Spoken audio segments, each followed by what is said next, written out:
Hey, nice to see you again.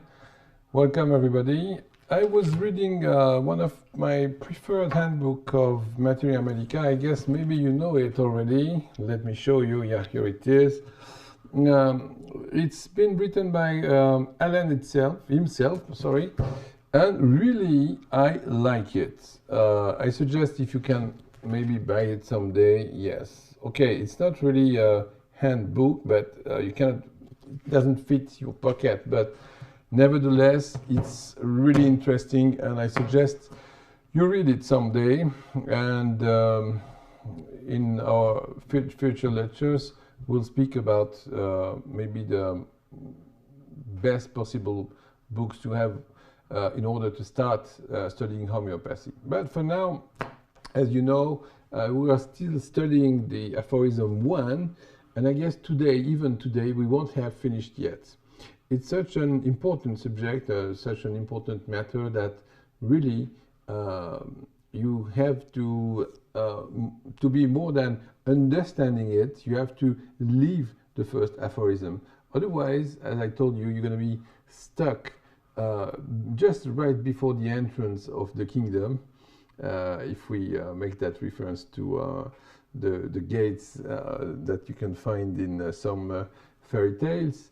And you won't make any progress in homeopathy. You're going to be the one that's maybe able to prescribe, have nice shots sometimes, but you would not be able to treat and to successfully cure any chronic disease. This is the point. So, as you remember, maybe, Lionel, we can go back, thanks to the, here I am, to the slides, and we're going to speak. Yes, we spoke last time of the levels of consciousness, so I won't develop that again. It's useless, I guess. We're going to take the discussion a bit on the next subject, that is humility and love.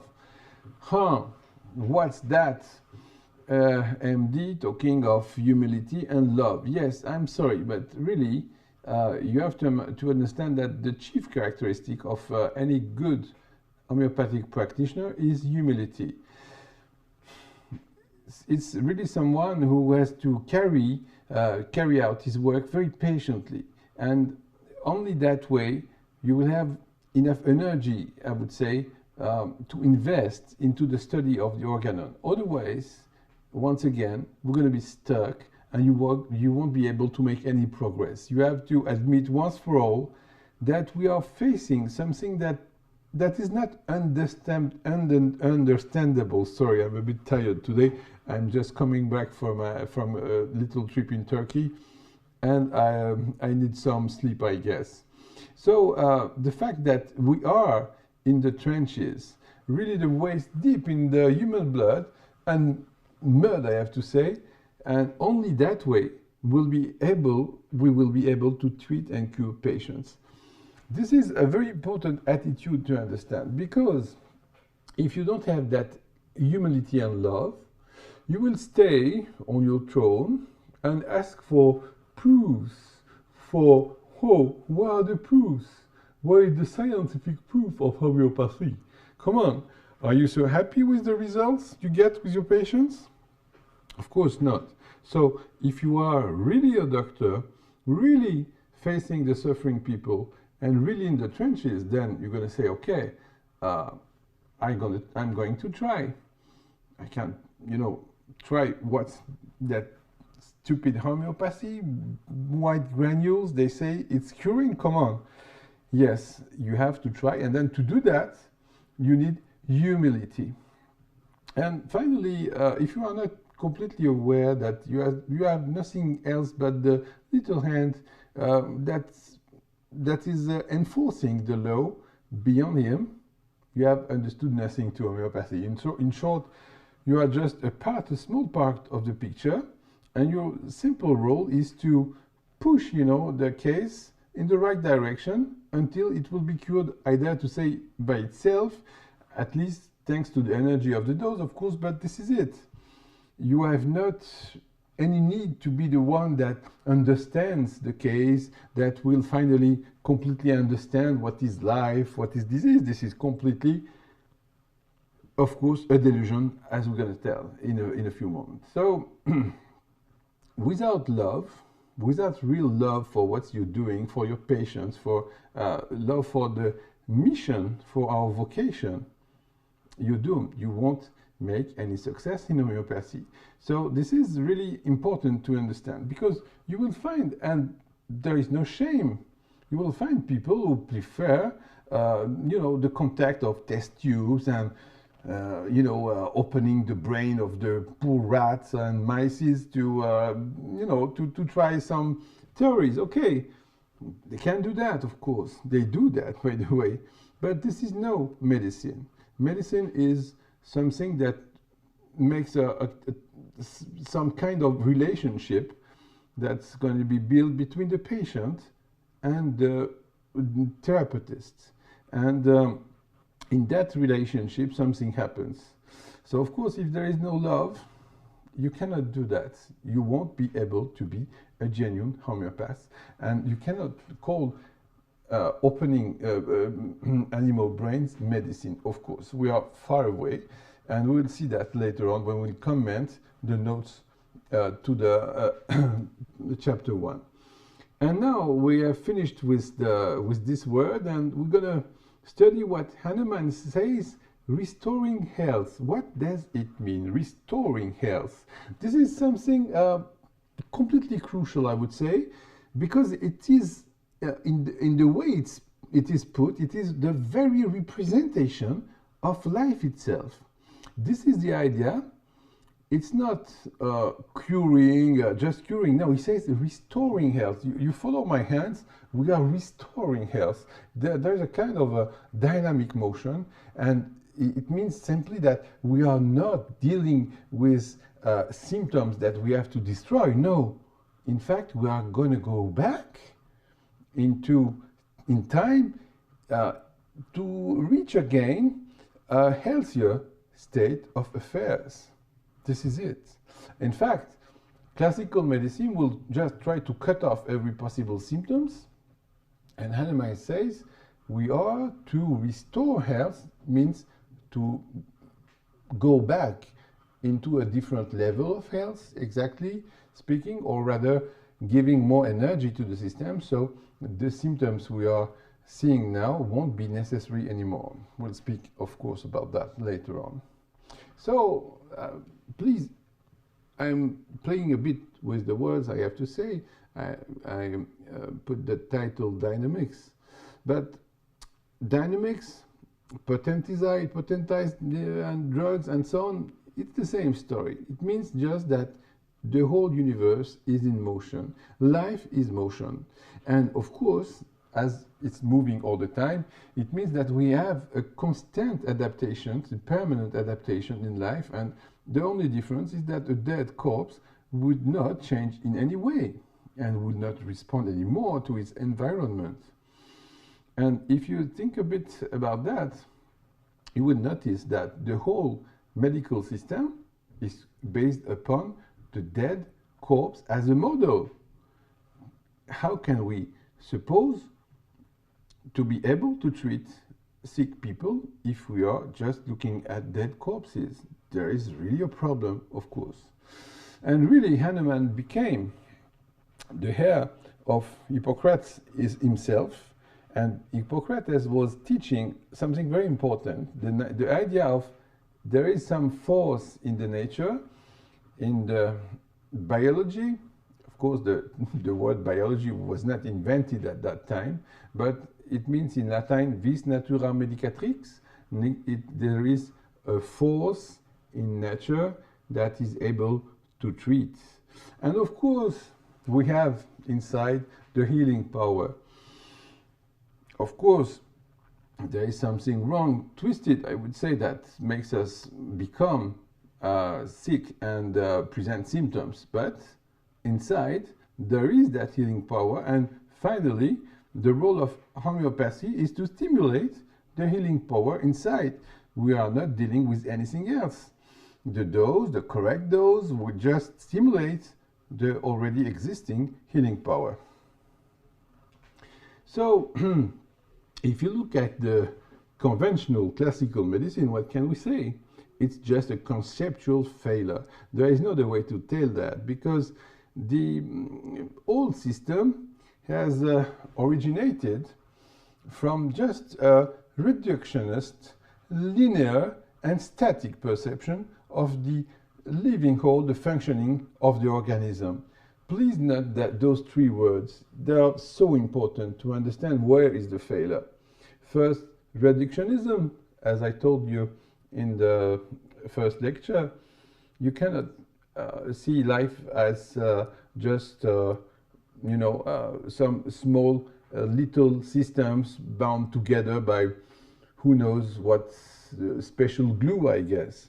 In short, you can say one of my preferred sentences, I'm used to say that a sausage is not made of slices. Of course you can cut it into slices, but you cannot prove that it's just made out of slices. This is it.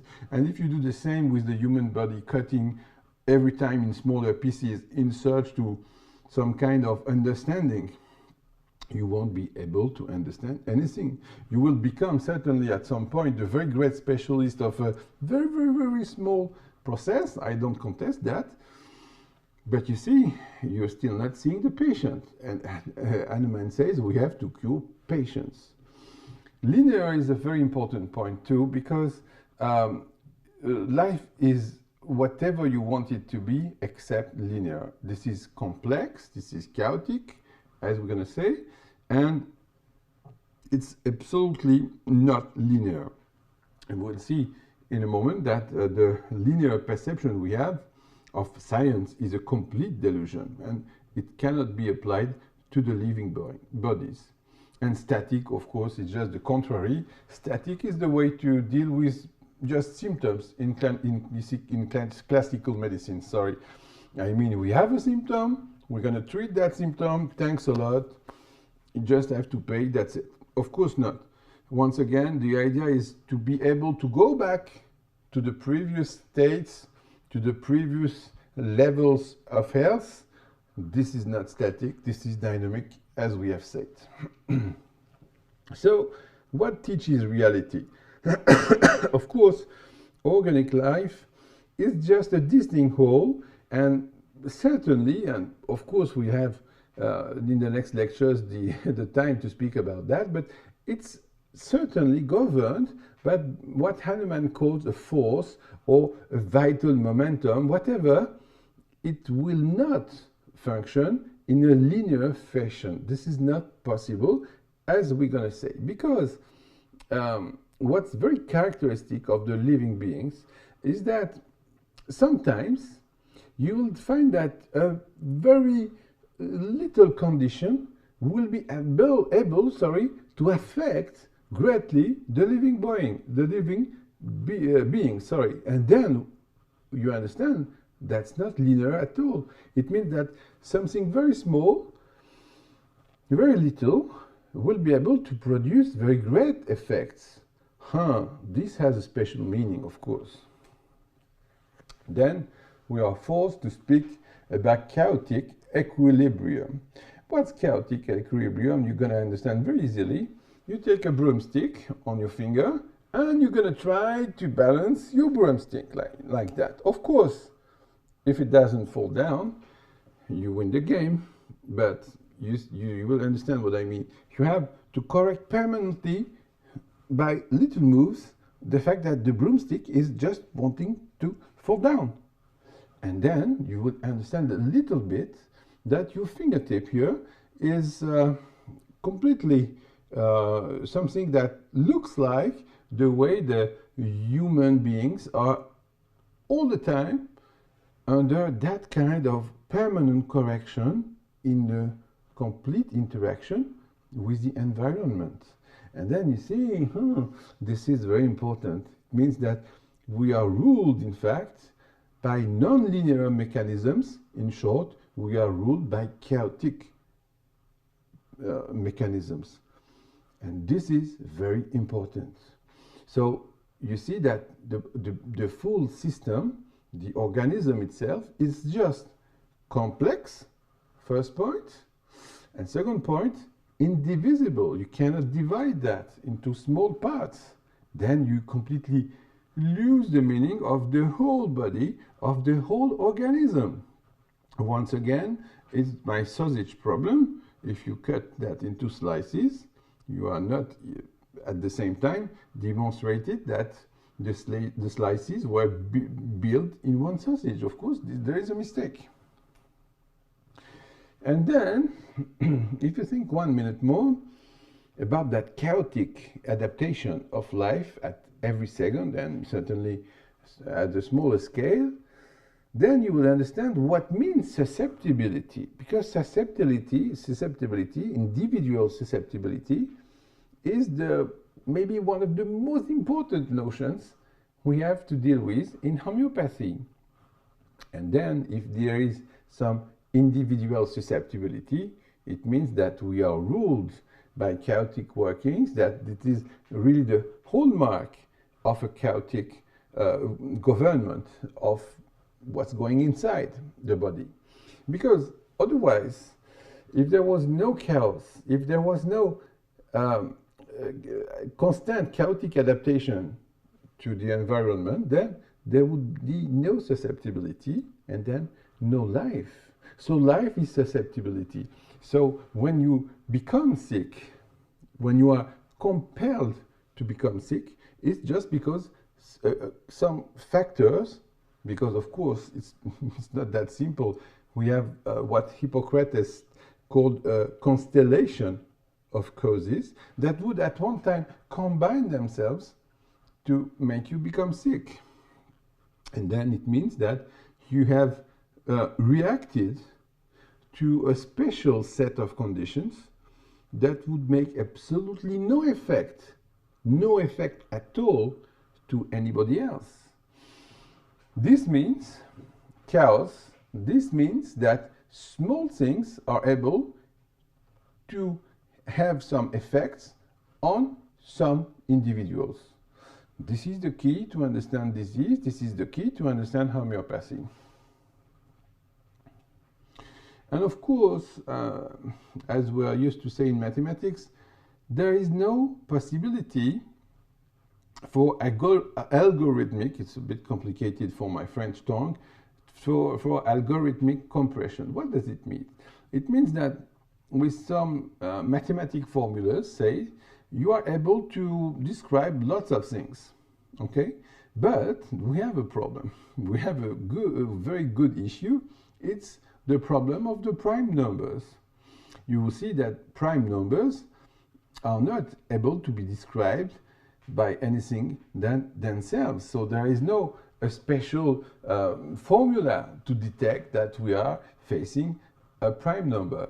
This only fact means that there would certainly not be any general formulation of life and of the universe. It means that there are phenomena that are unique, that cannot be described by a simple compression, by simple algorithms. This is so important. You have to understand that. And so, until now, because it's completely recent after all, that way of thinking non-linearly, because all those phenomena that were believed yet to be completely invariable and of linear nature, such the so deep-seated mechanisms of homeostasis are in fact governed by chaos. This is a revolution already in physiology, because then in physiology, it means that we have to change completely our way to look at the phenomena. And then, of course, you will understand a little more how small doses are able to produce huge effects. Once again, the idea behind that is, again, susceptibility. And if there is susceptibility, means chaos. And this is completely easy to understand, but only homeopathic paradigm will allow this conceptual richness that you need if you want to observe the living state of a disorder. I mean, if you want to observe a dead corpse, okay, go ahead, cut, no problem. But if you want really to understand the way the life is adapting all the time and the way, biologically speaking, we are able to become sick, then it's completely different. And of course, this is the base of every science, observing phenomena, observing that, then deducing the laws that are governing them. But we have a little issue now. This is completely true in chemistry, in astronomy, in physics, okay, but not in medicine. Because in classical medicine, the one that is proclaimed itself to be scientific, they just say, there are no rules. We have a symptom. Come on. We're going to just take a microscope. We're going to see what's going under the eye of the microscope, and then we will decide how we can interfere with the symptoms. Like if the symptoms were, you know, floating like that in the air, and that we could be allowed to manipulate them completely disconnected from the rest. Or this is a complete mistake, of course, because it's a whole, it's chaotic, and then we have to find a remedy correlated to the whole being. And unfortunately, we see that the classical medicine completely stuck, once again, into the materialistic way of reductionism, cutting into smaller pieces all the time. Are completely unable to understand that. So you see that classical medicine, unfortunately, claims to be scientific, but in fact, it's just the contrary that happens. What's this terrible truth? If you look at the labs, the different researches we can see in the journals, in the medical journals, it's very easy. You just try to isolate some active parts of the molecules. We find some molecules that are, you know, dealing some effects, and then we're going to try to modify, to put some molecules there and here, maybe to have some different kind of effects, and we'll see variant effects. And they call that science, really? You're just blindly making tests and attempts. And what are the tests and attempts? They name that with a very, very nice word, protocols. And the protocols, what are the protocols? Once every year, the very topmost specialists will meet, of course, in the nicest hotels, completely paid by the labs once again, and then they will decide, the experts, at the same occasion, after a very good meal usually, to say, okay, we're going to decide to do that way during 1 year, and they adopt then a 1-year protocol, and they decide to do all the same during 1 year until they decide the next year to see what happened and how we can make new changes or not. Honestly, can you really call that science? Can you really call that research? So you see what happens if you are leaving the scientific attitude that needs to observe phenomena and then to say, okay, what are the rules? Are there just simply rules? No. You can have an appearance, I would say, a taste maybe of science if you produce statistics about what happens or not happens. But if you are able to tell is the light on or off, you cannot depict reality with such systems. If you are just saying, okay, we're going to give the same drug for that given disease to all the patients during 1 year, and then we're going to make statistics, of course, it's at first this can appear to be a kind of science, but you are just measuring nonsense, of course, because once again, you're going to try something else, and once again, you will not be able to see that there are rules in biology. The rules, once again, and this is the huge difference with classical medicine and homeopathy. So, yes, the study of the morbid phenomena in the same patient is more than important. Why? Because every time we see a patient in classical medicine, we just see a specialist able to deal with the part we want to deal with.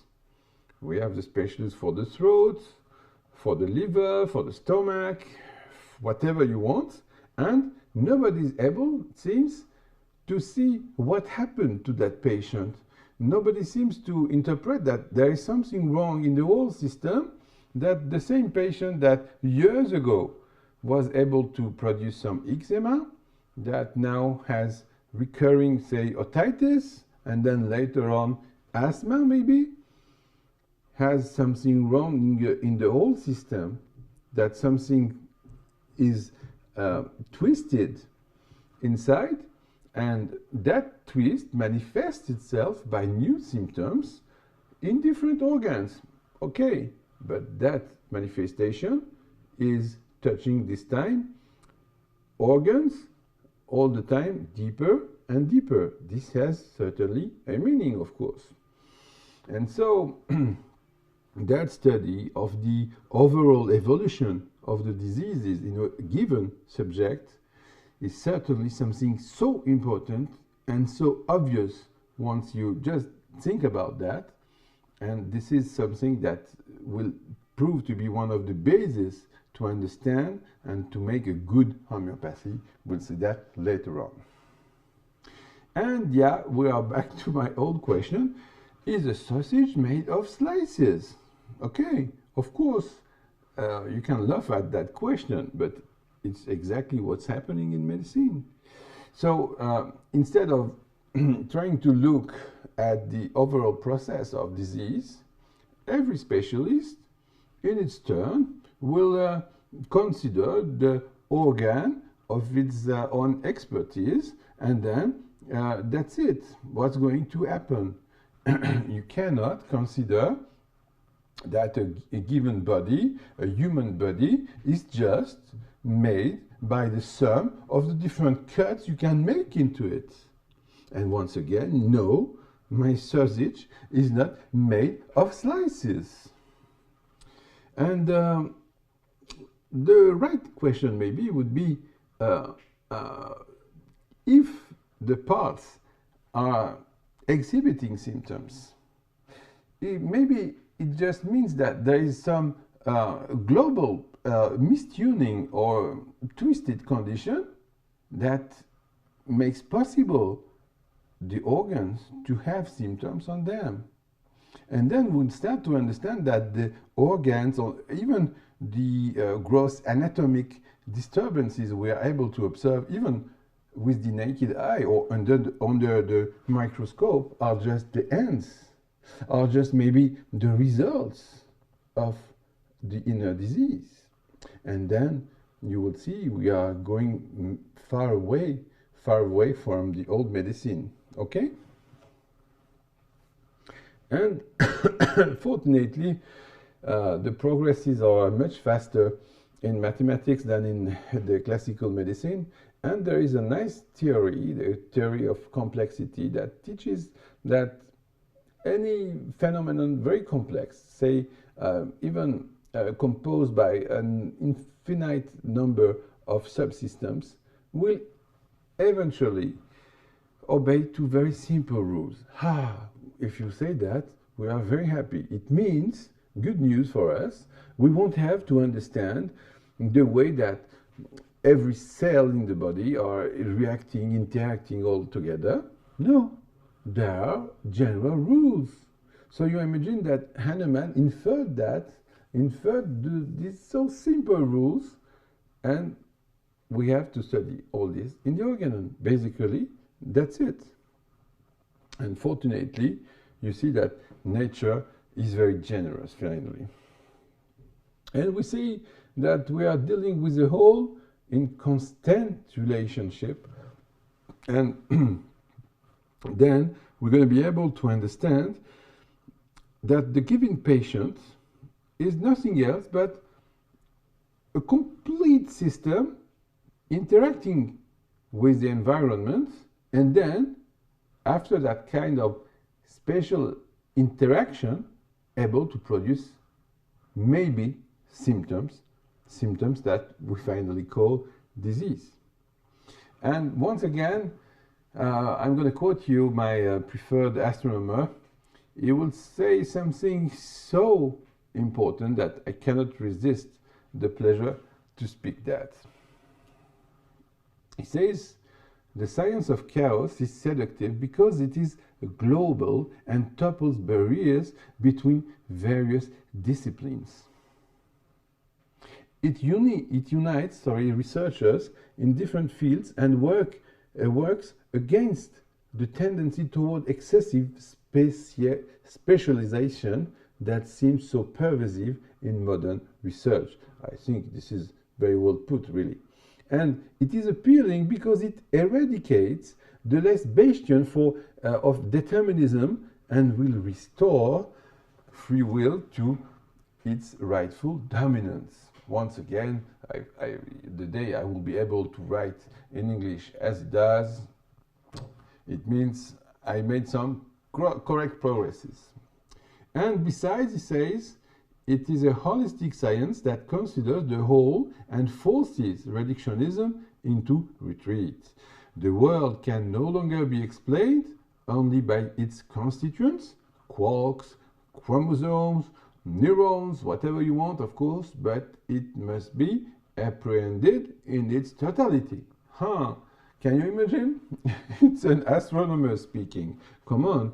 We are just waiting for the day where the MDs will be able to speak like that. So what is the point? It's don't you find so the situation is very grave, as we say in French, because if now the astronomers are able to figure out homeopathy, and it's not the case of the classical medicine, then what's wrong with the physicians? Really, what's wrong? And now the last word, one of the last words of the Aphorism 1, as you see, it's very long to understand. Hahnemann says we have to restore health, and what health? The health of the sick.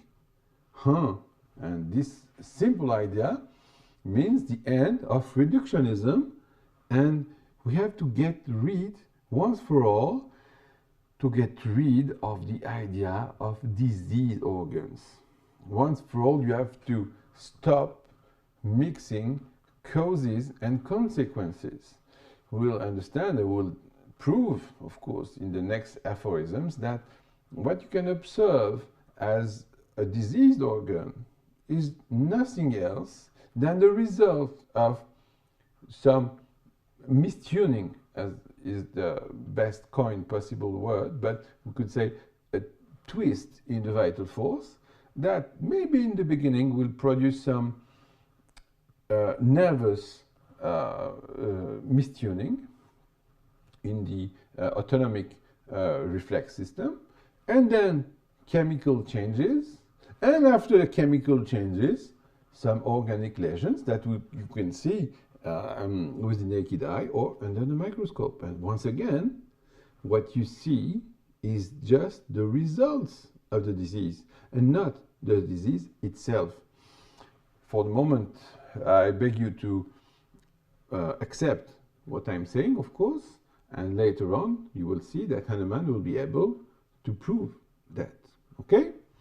So end of reductionism and finish with the idea of diseased organs. And he says the sick, he doesn't say the sickness. This is enormous, of course, and many people have already commented that, but we have to understand that we have not the idea to treat disease because disease means common symptoms that you're going to find in every people with that disease. Okay, what does it mean? We're going to see that later on, but it means that to be able to give the name of a disease, every people has to present enough symptoms of the given disease so that we can call that by the name of disease. If you have a tonsillitis, for example, we'll see that in a moment, you need to have the pain in swallowing, some fever, inflammation of throat. This is perfect. You have a tonsillitis. Okay, but this is the sickness. Where is the sick? The sick has something to say, because in every sickness we'll see something different, something that one patient shows and that the other one is not showing. This is the key to understand the way to treat human beings and even animals and plants. Because every disease, since the beginning of times, every disease is different in every individual. And so we see the problem is that classical medicine wants to make generalities. Tonsillitis, beautiful. Like if tonsillitis was a kind of entity existing. And this is wrong. This is a delusion. In fact, every people has amongst tonsillitis symptoms lots of different symptoms that become from the inner disease, of course, and that show that we are facing a very private, special physiology of that given patient. And this is the key to understand homeopathy. Otherwise, you won't be able to make any progress. And then we have to understand what's going on with the idea of sickness, of sick parts. Because all the medicine, the conventional, the classical one, is based on common sense. Oh, come on, common sense. Oh, the best ally of the conventional medicine.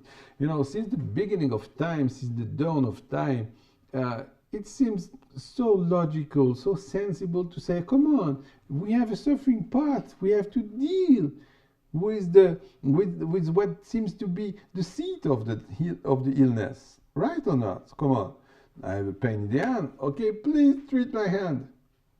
But this is the problem. Every day, if you look at the window, you're going to say, oh, the sun's rising. You will never say, the earth is rotating. I don't think so. And once again, you see the common sense, in fact, is our worst enemy. And then once again, medicine can be finally summarized, I would say, by three things all the time, because it's based on common sense, and common sense, once again, is the enemy in physics. Excess has to be treated with restriction. A lack of something with more supply, and pathological outgrowth with sparing, and that's it, at the expense of the organs, of course. So you see how simple it is, and honestly, don't you believe now that maybe we could make something a bit more complicated? Maybe we could have a better model of life, a better model of what's disease and what's the disease of every patient, of course. So this is finally a misperception. And the misperception is the way this complete idea of disease condition has been possible. And possible since thousands of years, of course. And then the fantastic help of statistics comes now into play to understand how it was possible to isolate the common features in every patient in a given condition, and then you can have the minimal syndrome to allow a diagnosis. This is easy to make, right? And then like that you can build every syndrome you want, and then once again you have the balance between building syndromes, new ones, and trying to understand the very special case of your own patient. Your own patient is, okay, displaying symptoms of the disease, but it's not that. Yet there are many more symptoms. What are we going to do with those symptoms? This is the problem. And then we're gonna go to the tonsillitis to understand that, of course, there are general and local symptoms. Good. And then what's the meaning of the tonsillitis? It means simply for us that we can have some kind of complications, and we can know generally the way that kind of disease will evolve in the next days. And we can know for sure what are the good signs and the signs that there are some complications and we have to act. And it's just, a way to give a word able to describe this overall condition: fever, aches, inflammation, tonsils, and that's it. But now it's going to be important. In fact, there are never two same tonsillitis. Never. Since the beginning of humanity, we'll see that every patient exhibiting a tonsillitis will show completely different symptoms. For example, in some people, you will see the pain will start in the morning. They even wake up and say, oh, it's starting to ache. Okay.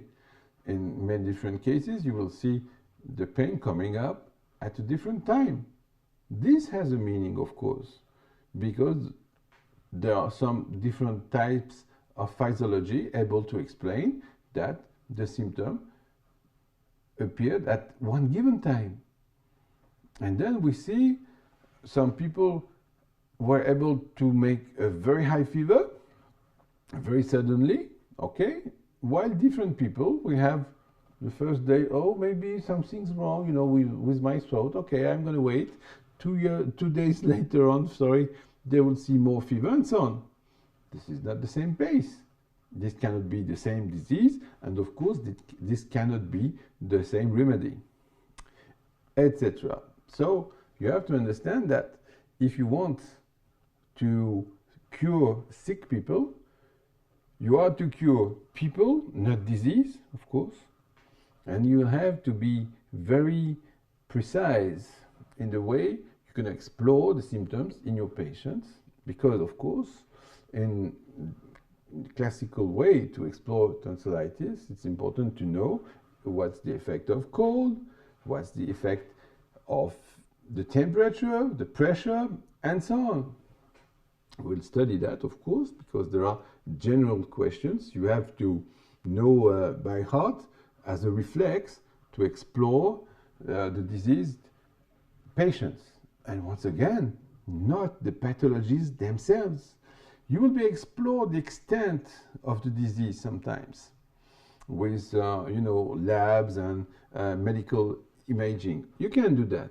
And of course, it's good to do that because we want to know exactly what we are talking of, what are the correct prognosis, and maybe we can make a mistake in the pathology. But however, every time we have to explore the way our own patient is behaving in that given pathology. This is the key. It means that if you are to cure people, you have to make some priority in the symptoms. You will understand sooner or later that you have to exactly find what are the symptoms of the case, of the patient itself, and what are the symptoms of the disease that can be almost overlooked. This is the key to understand and to make a good homeopathy. I would make the difference now between making homeopathy and being a homeopath. All the difference, of course, you follow. Thanks. I was ready to say merci, Donnell. Normal. And so you will have to understand the uniqueness of the case. So if every case is unique, we're going to have a little problem. It means that all that industry that is really trying hard to make us believe that we can treat that, and that pathology is just plainly in the mistake. It means that every patient in a tonsillitis is in fact presenting us a sort of tonsillitis, which is completely different, of course. So you see, homeopathy is the worst enemy of mass medicine, because the reality, I mean the phenomenon itself, says that we have to face in every case a completely different case. And then you cannot generalize. You cannot say, I'm going to find the remedy for tonsillitis.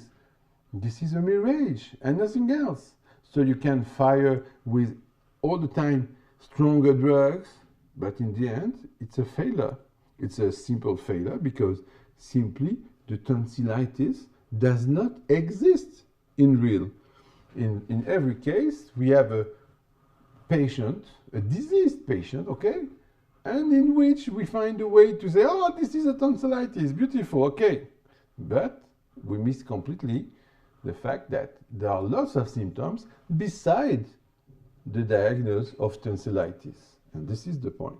We have to understand every case, I say, uniqueness of the case. And the idea, the concept, I would say, of disease finally is relegated to the back seat. And what's taking precedence then? It's simply the general reaction of the diseased organism. This is the key, and once for all, this is the key to understand the phenomenon and to become a genuine healer, as Hahnemann wants us to become. So, you know, it's a pity to see that very few doctors will rise against that conceptual delusion, that reductionism, and this is terrifying to understand, because when they start their studies, and even worse than when they finish their studies, they became, most of them, completely reductionist and not even able to see a patient, and even worse, they're just, you know, opening journals to see what's happening. Come on, they're not even able now to observe their own patients. I remember maybe 20 years ago, there was a new anti-allergic. And with that new anti-allergic, you would see the picture in front of its plane. The guy was wearing the classical, you know, suit of the commandant de bord, and the captain would say, okay, I'm taking the pills. What was the message beneath? The idea was that my beautiful drug won't make you sleep.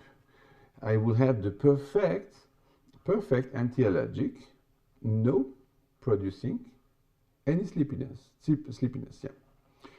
And so I saw at that time 1, then 3, then 4 patients, and all of them would say this, doctor, I want to see you for my allergy, but can I tell you something?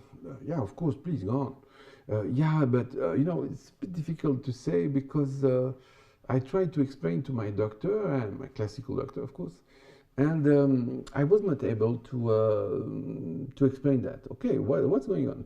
Tell me. Yeah, see, I've taken the famous blah blah thing against allergy, yes, and then but I was very surprised because I'm sorry to say, but I was in a kind of, you know, sleepiness just a few minutes after taking it. And so what happened? Well, I dared to tell that to my the practitioner, to my doctor, and then yeah, what happened? He said, okay, come on, I'm going to look into the famous books of, you know, the drug side effects, and he said, look, come on, look at my book. It's written no sleepiness. So you cannot have sleepiness. So it's not the drug. And this is the extent of the stupidity of the system. We are producing doctors that are not even able to observe their own patients. Even worse, they are taught now that they shouldn't have any opinion because it's only the statistics. This is even more beautiful because now they don't have to reflect. They just follow what they are taught, what they are supposed to make. Protocols. And what are the protocols? Statistics. And what are the statistics? The statistics are the super lie, as would say a famous American writer. So what are we going to do? If we want to change medicine, we have to make people understand that they are perfectly able to just give a look to the phenomenon. And once again, this is the Cartesian way of thinking. It means that you are the one, the subject in the center of the scene, and you are the one who is able, by its own senses, which are, you know, the means by which you can interact with the environment, and you are the only one able to decide, thanks to your own experience, what is real or not, what is truth or not. And that's it. And you see how perverted is the system now, because they are really convincing people that they are just not even able to think. This is a crime.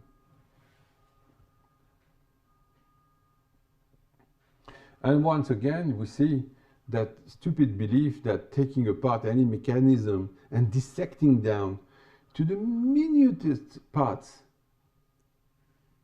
so that maybe we can have the final answers is complete delusion.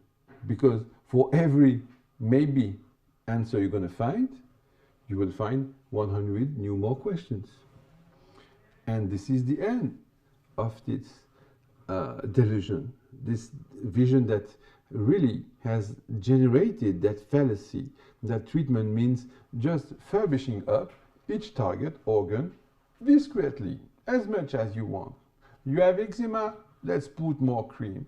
You have asthma, let's put more bronchodilatators. This is it. Come on, it's really a pity. Because once again, we spoke about humility and love. If people are not able to say, come on, I've been seeing the same patients every month, every year.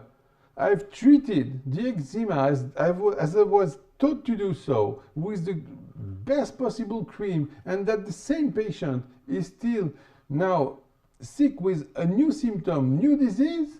What did I do? Was that a progress? Can they just begin to ask some questions about the results? Not at all. They prefer not to ask any questions. Instead, they're going to read more journals in a completely scholastic manner. Like, you know, in the past, they were commenting Aristotle all the time and commenting the comments and the comments and the comments. They are doing the same. They are not able to deal with the simple patient and to enter in a real relationship with the patient. No, they prefer to read statistics. And that statistics, by the way, are utterly false because they are given by the labs. And they call that scientific medicine. And we're going to speak now a word about Russian dolls, because, you know, that system, the reductionism, I mean, gave some valuable results in the animated world. I mean, we had quite recently a beautiful result about gravitational waves. And I have to say, as a almost maybe physicist that I could have been in the past, it's a more than beautiful result. And you see, we are able to explore the world and not biological things, because probably they did not change a lot since the beginning of the universe. But now we have to deal with the organic bodies. It's completely different. That reductionist idea is a complete failure. Because every time, as I said, you're going to deal with, you know, parts, organs, parts of the organs, cells, intracellular organelles, the chemicals. So what? What are the answers? The more you do that, the more you are completely losing sight of the patient himself. And then once again, you cannot make any progress. You cannot cure patient because basically we are dealing with people and not disease. And once again, you have no answer. What do you put? For example, jealousy. You became sick because you were jealous. Where is that in the cells? Where do you put the fact that some air draft exposed that you were exposed to cold air and air draft? You became sick. Okay, what is the possibility to describe that?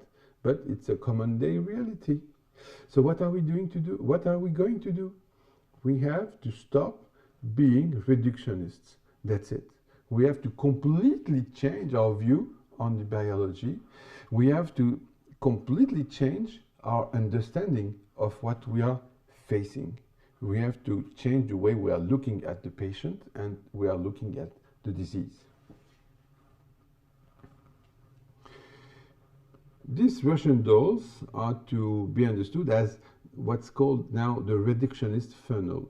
Because the more you progress in that direction, the more you cut in smaller pieces, the more the horizon shrinks.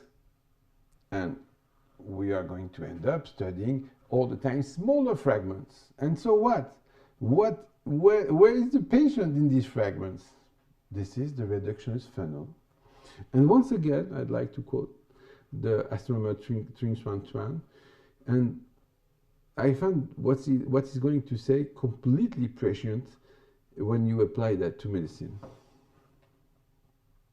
He says this: the triumph of reductionist and linear physics was so impressive that they gave the erroneous impression that the world was composed mainly of linear systems. In reality, physical systems become almost invariably non-linear beyond a certain threshold. Means that if you increase the level of energy in the system, suddenly you quit the linear behavior and you enter plainly into chaos. Then they can no longer be analyzed because the whole becomes greater than the sum of the components. Okay, the effect ceases to be in equal proportions with the cause. Please note that, so important. The effect ceases to be in equal proportions with the cause. Chaotic systems are non-linear systems par excellence. As we have seen, they are extremely sensitive to the least disturbance. This guy, that I respect so much, is just speaking homeopathy. Come on, can you believe that? The guy is an astronomer, one of the most famous ones, by the way, and he's just plainly speaking homeopathy. We are dealing with a whole that is more than the sum of its parts. This is obvious, of course. So why are they keeping that reductionist paradigm forcibly? Why do they still persist on cutting smaller pieces? The reason is obvious.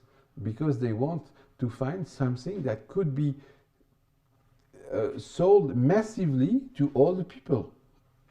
Once again, you cannot compare the will to search for truth and to search for benefits.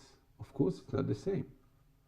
This is all the problem we have to face in medicine, because we became, all of us, the hostages of, I would dare to say, demoniac institution with the chemical industry. And this is the problem we're going to have to face in the next years. Otherwise, if we wait 1 or 2 more generations, then maybe will be no more humanity, because people, as you can see all around, they have no war in the Western countries, I mean, at least.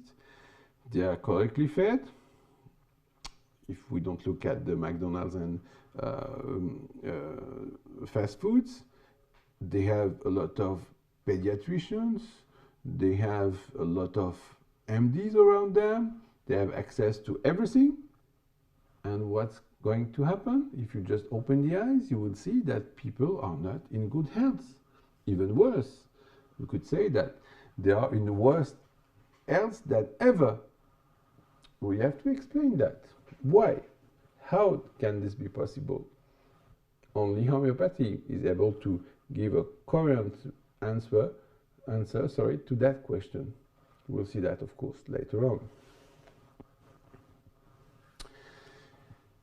Back to our astronomer, he says, in reality, physical systems become almost invariably non-linear at all, even beyond a certain threshold. Okay, they can no longer be analyzed. I'm repeating what I've said, but it's so important because, as it says, the whole becomes greater than the sum of the components. I just forgot. I wanted to put something larger for you to see, and I forgot to cancel the first slide. So we are done with it. And as I said, it's just a matter of business. When we say business, I mean big business, of course. Billions of dollars in the balance.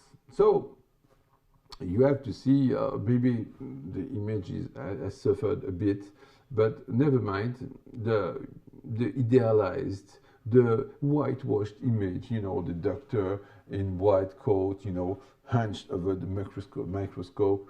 This is the completely image d'épinal, as we say in French. Image d'épinal means that in the past, during the time of the kings, you know, there were no photographers, and in Épinal, it's a small city in France, they would make nice gravures, prints, if you prefer, of completely ideal views of the subject. So this is it. And once again, you are trying on your microscope to identify the pathophysiological mechanisms. Come on, it's just a complete fairy tale. Because what are they doing in reality? They are just making tests, thousands of tests, hundreds of thousands of tests, in fact, in kind of completely random. And when something happens, they stop and they try to see what's happened. Really, it's nothing else. Please, if you don't believe me, ask. And then sometimes they will find some interesting drug, maybe that was able to reveal some new properties, and then maybe by this simple chance they will be able to make a lot of money with that drug. And finally, the lab will finance, you know, a professor in any university, so that the professor will demonstrate the mechanism of his action. And so you see how perverted is the whole system. They are not making any science. They are just trying to make huge money. And so you have batteries of tests, and sometimes they find something. And after that, they say, oh, please, professor, explain what happened. We're going to have to make our own advertising about that. And so we're going to be happy, and certainly our customers will be happy to see that science has no limits, of course. So I'd like to now speak about science and skirt. Science and skirt, because really, come on, every time as a doctor you have to see people working for that given lab. For example, in the case of a migraine, they would say, okay, it's a dilatation of the vessels in the brain. So this is the reason of the pain. Come on, just stop the dilatation. So we can counteract, and we're going to use a substance causing the vessels to contract. And why am I talking about the skirt? Because you have been told that by the beautiful young lady, coming to explain how the beautiful new drug is acting in a very scientific manner, of course. When I say scientific medicine, of course, you have to understand that there are many different ways to interfere with the phenomenon of the migraine. You can say, okay, then I prefer to give beta blockers. Then the question is, why is John giving beta blockers? Why is Alfred giving vasoconstrictors? Is there a truth? Is there a law? Are there principles? Or is it just a matter of opinion? But then if it's a matter of opinion, can we call that science? You have plainly the right to have opinion in politics, say, or opinions about what's going to be the weather tomorrow. But can we have opinion when we deal with the health of the humanity? Of course, you know the answer. And so, in the end, what's going to be the choice of the scientific treatment? Simply the length of the skirt of the cell representative, and that's it. And so you see that finally what they call science will never be a science, because it's just a matter of business. And this is really the shame of medicine. And if you look at it, you cannot give any credit and you cannot show any respect to such a medicine that is completely killing people, because at the very first time, at the very first minute, they are starting to sell a given drug, they perfectly know that they are selling a poison. And this is a crime, and I guess that the next generations, if they exist, would certainly call that a crime against humanity. And of course, the question we can ask, because there are no answer, of course, is why are these blood vessels dilated? Why are they able to dilate? Because your neighbor is not able to do the same. And so you have to say that in such patients, there is something wrong, there is some deficiency in the regulatory mechanisms that is not working. And then once again, we're going to see that what is supposedly the cause of the disease is just the result of the disease. And once again, you understand why classical medicine is absolutely unable to cure any patient, because they are dealing with the effects of the pathology and not the pathology itself.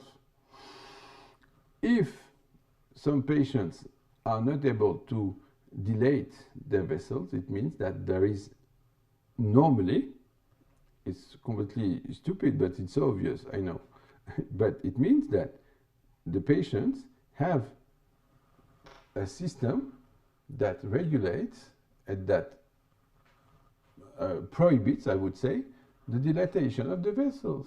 So the problem is not that we, as doctors, we can give a drug to force the vessel to contract. This won't work, and this will never work, of course. Even worse, would I say, if you have a drug able to contract the vessels, what's going to happen? If we just speak about that, because you don't know, of course, all the effects of the given drug in the rest of the organism, of course. But let's speak about that. Then it means that the vessels that are prone to be dilated will respond much less to the action of the drug, of the contracting drug, because of the disease. So you're going to have an effect on the rest of the healthy vessels, but much less with the diseased vessels, if we can speak of diseased vessels. And that's why in the contrary, if you have people with problems of the how do you say, I forgot the name, hamburger disease, pathologie de Hamburger, for example, heavy smokers will have in the end arteries completely obliterated. And then the way of reasoning would be the contrary. They would say, we have to dilatate, sorry. And say, we're going to give a drug able to produce such a dilatation of the vessels. Beautiful. But what's going to happen? In fact, the sound vessels will respond much more to the drug than the pathological ones. And then, because of that stronger dilatation in the sound vessels, you're going to, at the end, you're going to increase the effects of the disease instead of curing it. So you see, you cannot follow that path of the reductionism and the classical way to understand the pathology just at the scale of the organ or scale of the cell. This is a complete failure once again.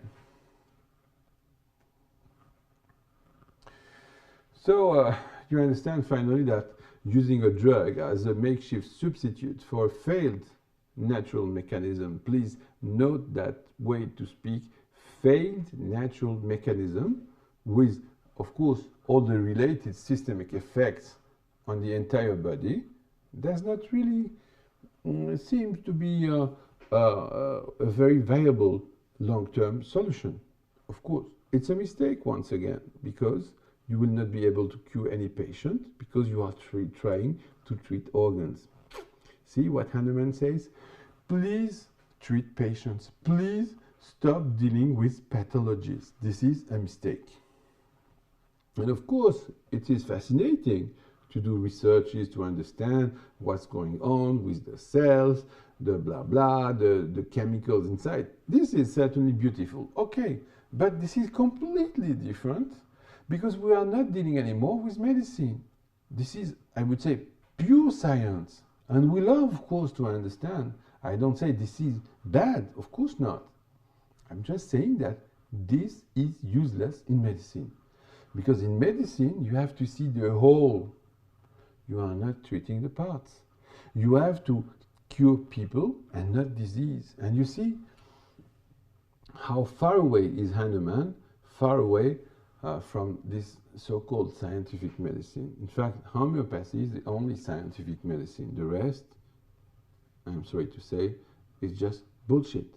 There is no possibility to cure except by the process of giving an artificial disease so similar to the natural one that it will destroy it. That's it. Dot. No more to add. Of course, we're going to have to study the whole organon before we understand the way to apply that. But this is it. And in the very first aphorism, finally, Hahnemann is teaching that there are some boundaries between the researchers. And please do researches, no problem. But then stop making use of these researches to try to cure. Because to try to cure, you have to cure what? Not the organ itself, but the patient that was not able to take care of this organ. This is the plain difference, once again. So you are dealing with consequences, never causes. And of course, you will not ever be able to understand, even of course, if you try to cut into smaller parts, because this is the reflex, you know.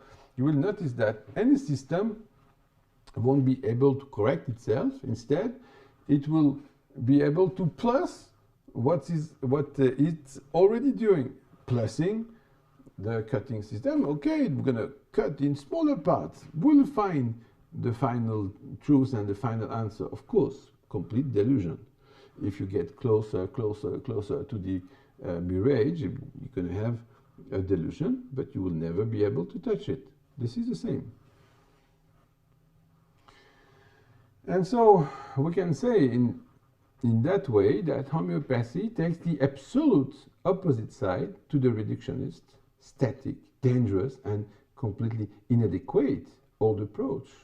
So homeopathy shows that there are natural dynamic laws of healing that we as physicians are to apply to the patient, and the patient is nothing else but a living whole. And that's it. So instead of trying to cut into smaller and smaller parts, we are going to take exactly the contrary, as the contrapath, the opposite side, and we're going to see what's the patient in front of me, facing me. The key has to be somewhere in the patient, not in the parts. This is the very important message of the Aphorism 1. Can you see? We are still dealing with the Aphorism 1.